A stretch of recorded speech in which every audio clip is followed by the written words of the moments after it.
US literature on the Lawrence case, it's very clear that people who are on record as opposing the decision in substance are very, very keen on voicing their opposition in the language of the Supreme Court has gone too far given its place within the Constitution. I suppose the ultimate expression of that is Justice Thomas's dissent within Lawrence, where he says, if I was a member of the Texas state legislature, I would vote to repeal this law, but since I'm a judge in the Supreme Court, I can do nothing about it. And of course it begs the question how far the substance is really driving the procedural concern. And I suspect a similar question could quite properly be raised about the judgment of any Supreme Court around the world, including that of the Supreme Court of India in NAS. I think I saw a hand up. To Ma'am Saunders. Did I spell it properly? Is it okay? So my question is, comparing laws between two nations, it's actually being a creative idea, and you know, exchange of ideas between nations, to laws of between two nations.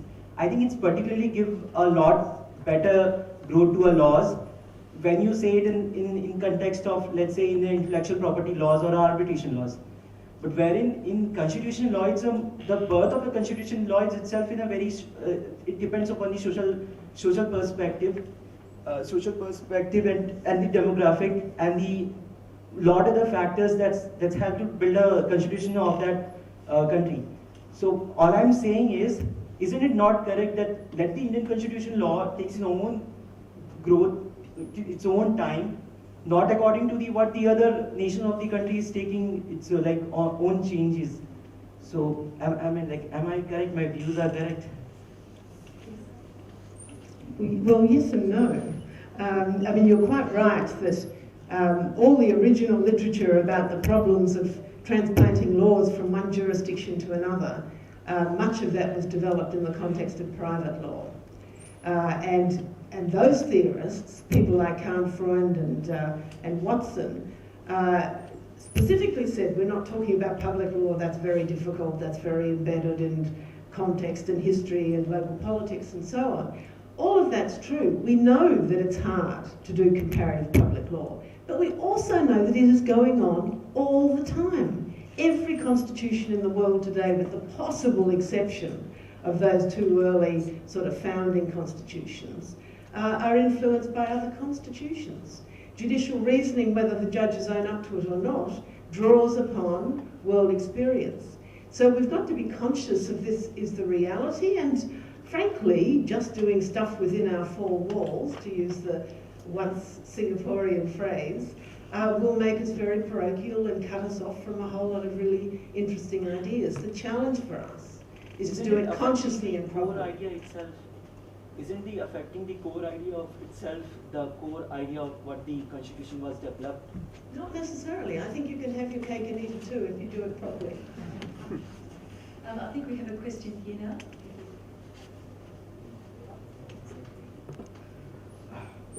Good afternoon. I have a question for Tarun. It's an excellent presentation. My reaction is, what about self-conflict in discriminatory regime in Indian Constitution? For example, if you look at only on the ground of or on any of them, the phrases in Article 15 and 16. Secondly, what about the particularities, for example, grounds of discrimination in 15 and 16 being different? And what about the complex relationship between Article 14 and Article 15? And again, I would also draw the point. I mean, if you compare the American Supreme Court decision on reasonable accommodation vis-a-vis states, and the Indian Bombay High Court decision, and for that matter, UPSC decision of the Indian Supreme Court on reasonable accommodation, then it appears that Indian courts have fared much better.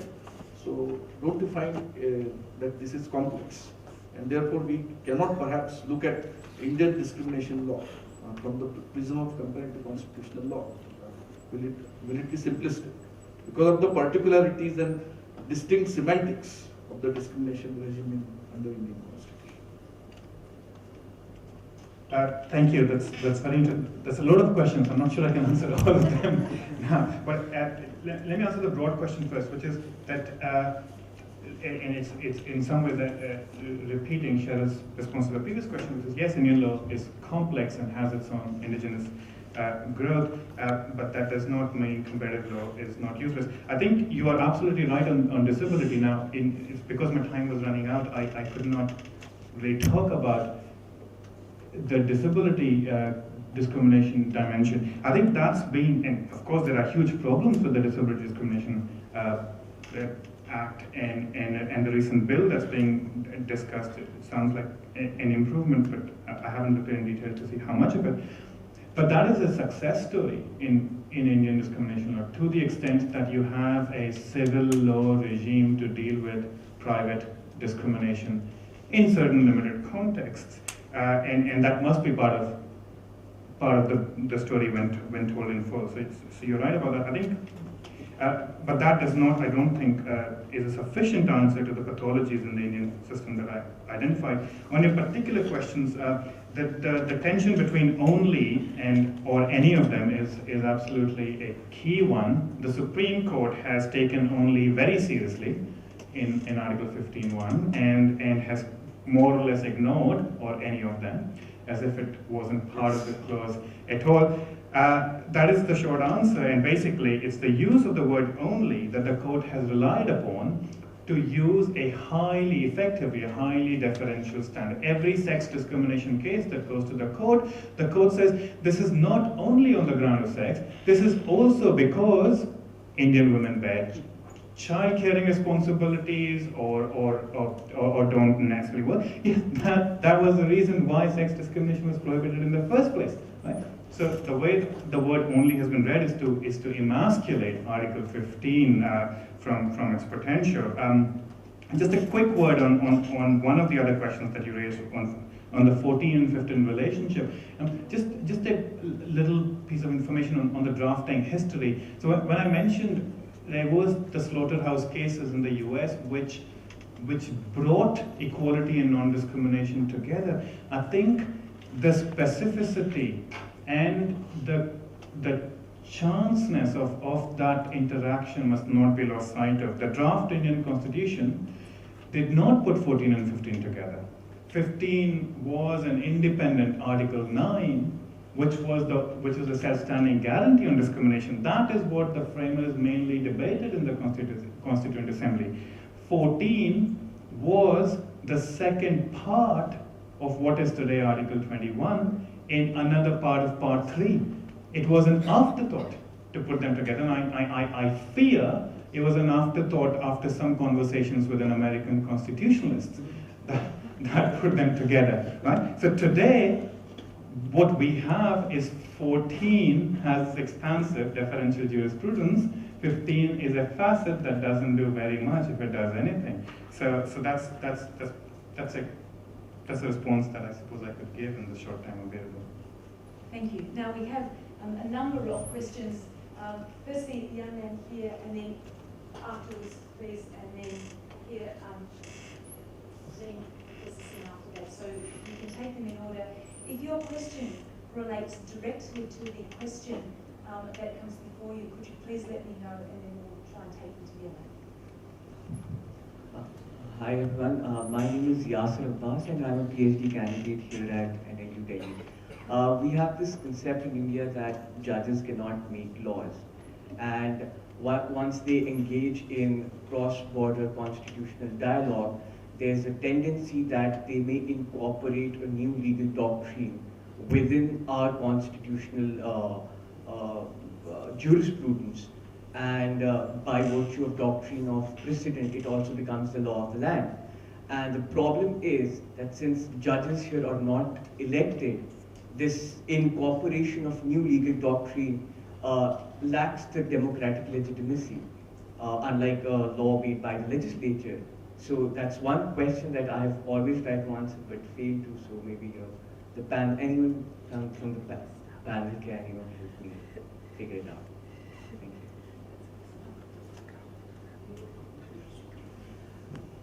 you. Look, it comes back again to what Nick was describing in his very sort of careful unpicking of the various judgments, to what judges actually do when they refer to foreign law. I think it is true to say that judges between different courts do it differently. So I once engaged in a very interesting experience comparing the way in which the Courts of Australia and the Courts of Ireland referred to foreign law, and I realised that the Courts of Ireland took a much more universalistic approach to it than the Australians, who are a bit inclined to pick away and look at context. But none of them ever regarded as binding. They never treat it as local authority, and the doctrine of precedent is never engaged. And more often than not, it's used at various other points in the reasoning, and you know how complicated our judicial reasoning is. You know, at some point where you're framing the issue, you know, what is the question to be decided here? Or at some other point where you're looking at options, or at some other point where you're considering what would be the consequence of going down this path rather than that path. There's all sorts of points in the very discursive judicial reasoning that our system encourages, at which foreign experience of some kind can become relevant and can become a very useful tool in order to reach a domestic answer. Yes, I mean, I very much agree with what Cheryl has said here, and indeed, well, Cheryl is too modest to say it, but I mean, she's made this argument in print to the extent of arguing that one of the issues in common law reasoning, in fact, you know, is that the court is anxious to rely on sources which may be of help to it, and it is easier for common law courts to do this very often than for civil law courts to do. And as a result of that, it shouldn't be terribly surprising that courts are engaging in the process they are. Now, and I think I'd add to that a further comment, which is that, I mean, like many people, I think it is unduly simplistic, whatever jurisdiction one is in, to, at least if it's a common law reasoning-based jurisdiction, to assume that the courts are bodies wholly separate from the legislature and vice versa, in the sense that the legislature makes law, the courts merely apply it. I mean, we obviously all know that the legislature creates law in very general terms. It's then the job of the court to interpret it. In a system involving precedent, the court, of course, has to give its opinion on particular meaning, and that stands and develops unless and until it's overturned by the legislature. So to that extent, if you're going to say it's illegitimate for courts to use non-local authority when carrying out the development, I mean, first of all, you have to be assuming that they are using that authority in a very, very strong fashion, rather than simply an informative way. But secondly, you presumably also have to be reading into the situation either the view that there's something inherently conceptually different about the type of authority drawn from the Indian constitution, which courts can use when developing precedent, from other sorts of authority, you know, and also the notion that there is almost a political status in having nationally rooted bases for arguments rather than more generally rooted bases for arguments. And obviously that second position is a much more sort of contentious one politically, but it does beg all sorts of further complicated questions about what courts may and may not look at. So for those reasons, plus the answer that Cheryl has given, I mean, I simply think it doesn't make sense to say you can draw a strict division between the role of the courts and the role of the legislature in developing law, and as a result of that, given the nature of common law reasoning, you know, there should not be any sort of automatic bar to bringing into play other factors, so long as it's done in the right way. Yes, please. Myself, Neeraj from National Law University, Delhi itself. My question is primarily addressed to Professor Craig and the last part to Nick also.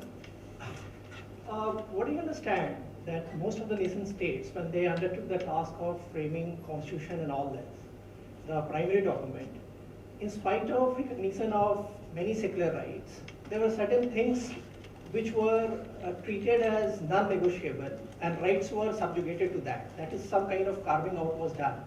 And primarily considerations were based on defense and economy, that is finance. And to a larger extent, the cultural identity of a state also. These were the factors which were taken into consideration while giving effect to many so-called secular rights. Now, what I see, whether you talk about the judgment within the legal system itself or creation of a world forum, what you find that defense, finance, they are still respected, but the peripheral majority of any society, their rights are seriously curtailed. So do you think that that is the way forward? Thank you.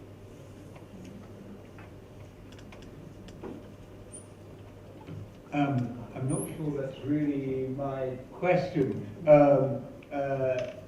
but let me make sure I understand the question properly, because I'm not sure that I think I missed the last part. So are you asking whether there's some commonality in terms of rights protection which should, as it were, guide us moving forward across jurisdictions? Is that the kind of essence of the question? Yes? Okay, thank you. I didn't want to be answering the wrong question. Thank you very much. Okay, so I'm still not sure I'm the right person to answer this, but in any event, I think a two-stage answer. One is to echo a point that was made earlier, which is that whenever we do constitutional law or administrative law, we're always looking at a balance between similarity and difference. And the balance between similarity and difference, or legitimate comparison and legitimate difference, people may take a different view about what that actually is, where the dividing line is. But one of the ways in which I would put it is to use the old Dworkinian distinction between concepts and conceptions, which is that, fine, the higher the level of abstraction at which you take protected rights, in inverted commas, as a concept, other things being equal, the more commonality and agreement that you'll get between legal systems that, sure, yes, of course, at a high level of abstraction, we believe in a right to life and a right not to be tortured and that kind of thing.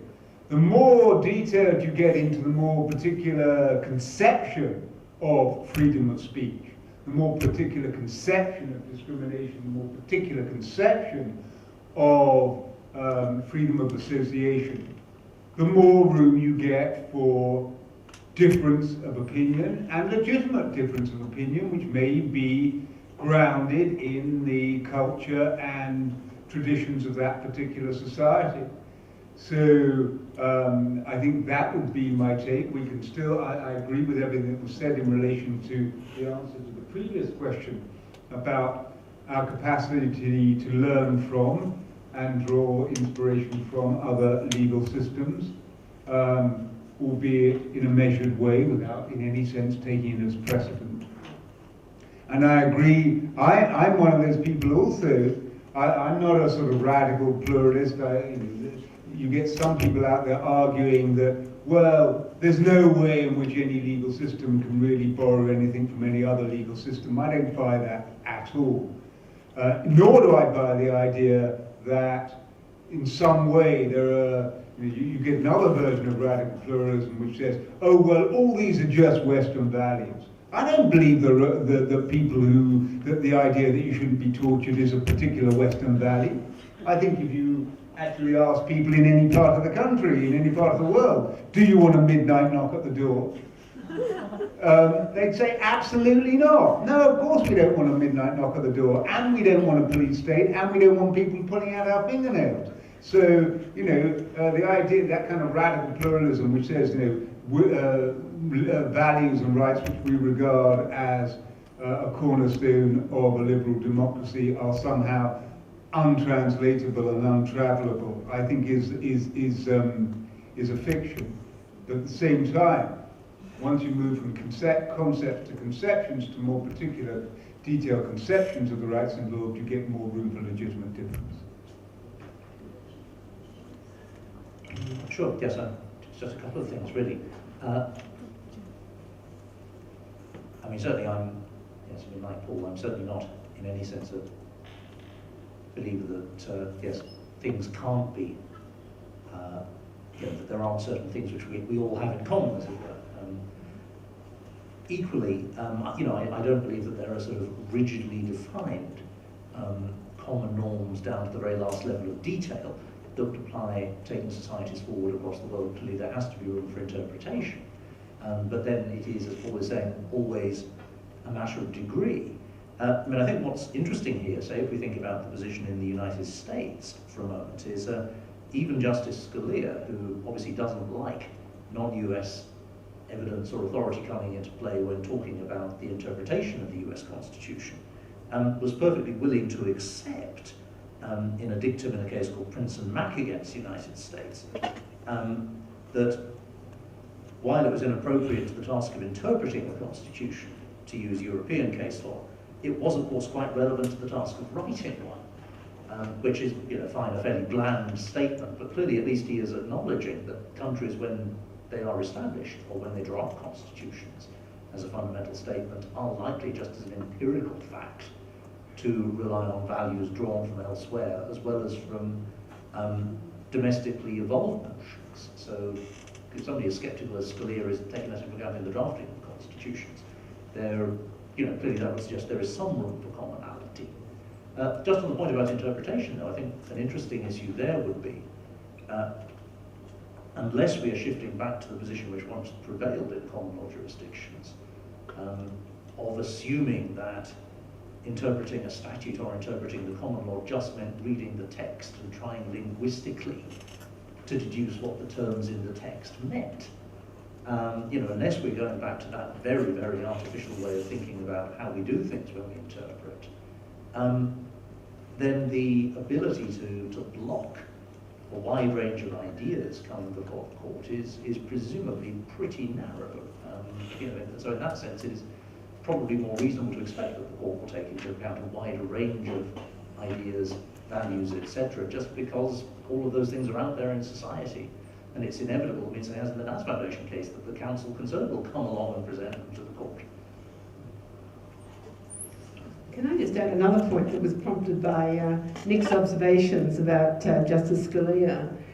There's another exchange which was extrajudicial between Justices Scalia and Breyer about the use of references to foreign law.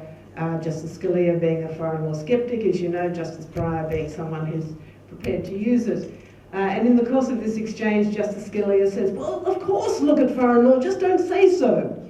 Now, frankly, we're so used to a tradition of reasoning where judges do say what their reasoning is, and then we can all pick it apart, that's not my preferred solution. So I would rather judges came clean as to what they were doing, at least to that degree. And I think Taryn has a comment as well. Yeah, just to flag some Professor Bakshi's work in this regard.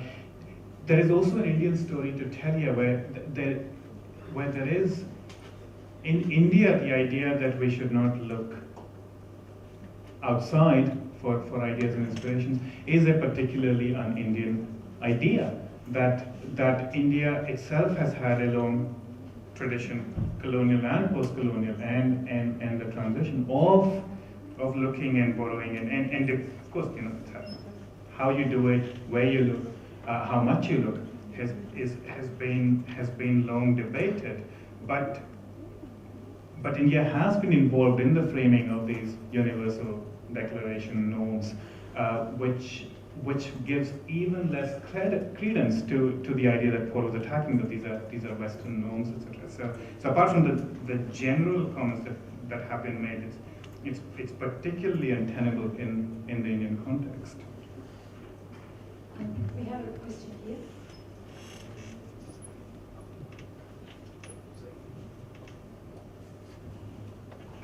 I'm Shirish Deshpande. Actually, Paul Craig has already answered my question. But nevertheless, I would like to conceptualize this autochthony thing as a recovery of the sovereign power.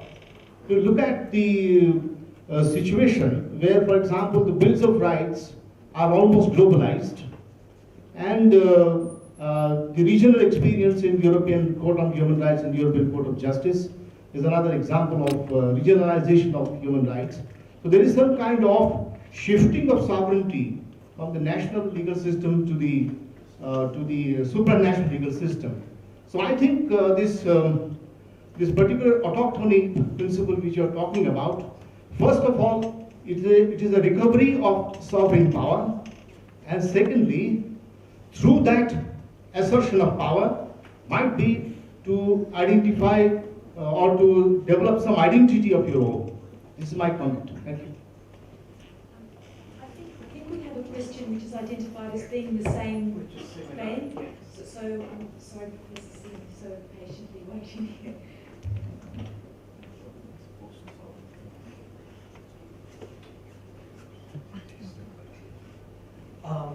This is, I'd sort of frame this as a comment for everybody. The previous question sort of alluded to the notion of sovereignty, and I mean I don't have anybody specific to put this to, but I think all your projects speak to the political as well as the legal notion of sovereignty, and maybe if you could say, if you think it's interesting to sort of react back and say that maybe how your projects react, and take on various notions of sovereignty, and well, that's it's the judicial power. Yes. Does everyone have that question? There's a question to discuss sovereignty. Who would like to take on those? The questions are directed, I think both, well the first one was directed I think at me, Shirish's question, and I think the second one was directed at the whole panel. Very briefly, my response would be a twofold response. Firstly, in relation to the way in which Shirish put the question, I mean I haven't thought about how far I would conceptualize this as an exercise or a manifestation of sovereign power. I think that's a very interesting way of putting it. But what I would say, my initial intuitive response, is that even if one wishes to conceptualize these strains of autochthony as manifestations of sovereignty, putting it in that conceptual frame is forming a conclusory function, is not giving you anything ex ante at the front. And what I mean by that is that you can rationalize any answer you want to give in terms of, oh, well, we have a thick or thin conception of autochthony, and then we express that as a manifestation of sovereignty. But it doesn't give you, so in that sense you can express it in conclusory terms. But I don't think that the sovereignty idea gives you any ex ante tool which, as it were, allows you to predict or preordain how thick or thin the conception of autochthony that legal system is going to work with. So I think that would be my response, Shirish, to your very interesting question. I mean, my very brief response to the, or my own take on the second question, from the perspective of my paper, is that I think one of the things which is interesting, which is one of the points I did make when giving the paper, which is not provable in any easily methodologically convincing empirical sense, but which I think nonetheless strikes a chord from most people, is that you're getting put, while we live in an increasingly globalized world, and I'm particularly aware of this, having done a lot of research on global administrative law, more recently in global regulation. While that's true, one of the manifestations of that is people questioning even more so the way in which these norms come into their system, and the fact that the norms may be made out there in the global world, in the global arena, by the WTO or the WHO or some other such body, but they're made in ways which don't comport with the way in which regulatory norms would be made back home. That in itself then causes scholars and politicians within legal systems to say, well, wait a minute, we built a whole set of protections for norms of this kind when made here at home, and suddenly they're being parachuted into us and dropped on us, and they've been made according to a different set of criteria. We think that that may be rather worrying. and therefore you get these, what I call different strains of autochthony developing, partly as the catalyst being the increased globalization and a defensive reaction there too.